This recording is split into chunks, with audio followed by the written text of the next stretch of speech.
The average age of 35 students in a class is 16 years. The average age of 21 students is 14 years. What is the average age of remaining 14 students ಅಂತ ಕೇಳಿದ್ದಾನೆ. ಅಂದರೆ ಒಂದು ತರಗತಿಯಲ್ಲಿನ 35 ವಿದ್ಯಾರ್ಥಿಗಳ ಸರಾಸರಿ ವಯಸ್ಸು 16 ವರ್ಷಗಳಾದರೆ 21 ವಿದ್ಯಾರ್ಥಿಗಳ ಸರಾಸರಿ ವಯಸ್ಸು 14 ವರ್ಷ ಆದರೆ ಉಳಿದಂತಹ 14 ವಿದ್ಯಾರ್ಥಿಗಳ ಸರಾಸರಿ ವಯಸ್ಸು ಎಷ್ಟು ಅಂತ ಕೇಳಿದ್ದಾನೆ. ಇದು ಕೂಡ ತುಂಬ ಈಸಿ, ಬನ್ನಿ ಮಾಡೋಣ ಈಗ.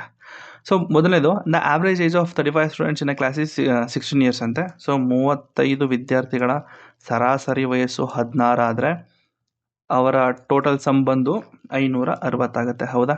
ಎರಡನ್ನು ಮಲ್ಟಿಪ್ಲೈ ಮಾಡಿ ನಿಮಗೆ 560 ಬರ್ತದೆ. ಹೌದಾ? Next average age of 21 students is next ಈ 35ರಲ್ಲಿ ಇನ್ನು 21 ಜನದ ಸರಾಸರಿ ವಯಸ್ಸು ಬಂದು 14 ವರ್ಷ ಅಂತೆ. 21 × 14 ಮಾಡಿದ್ರೆ ನಮಗೆ 294 ಬರುತ್ತೆ. ಹೌದಾ? Next, what is the remaining average age of 14 students ಅಂತಂದರೆ ಇನ್ನು ಮಿಕ್ಕಿದಂತ ಅಂದರೆ 35ರಲ್ಲಿ 21 ತೆಗೆದ್ರೆ 14 ಬರುತ್ತೆ. ಆ 14 ಹುಡುಗರದು ಆವ್ರೇಜ್ ಏಜ್ ಎಷ್ಟು ಅಂತ ಹೇಳಬೇಕು ನೀವೀಗ. ಈಗ ಇವೆರಡನ್ನೂ ಕೂಡ ಮೈನಸ್ ಮಾಡಿದ್ರೆ ನಿಮಗೆ 266 ಬರ್ತದೆ. 66 ರಿಮೈನಿಂಗ್ ಎಷ್ಟು? 14 ಸ್ಟೂಡೆಂಟ್ಸ್ ಅಲ್ವಾ? ಸೊ 14 ಸ್ಟೂಡೆಂಟ್ಸ್ ಇಲ್ಲಿ ಡಿವೈಡ್ ಮಾಡಿಕೊಳ್ಳಿ.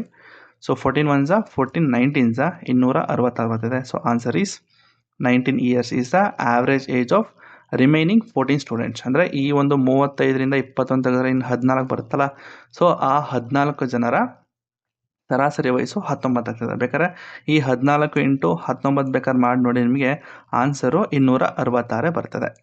So answer is 19 years.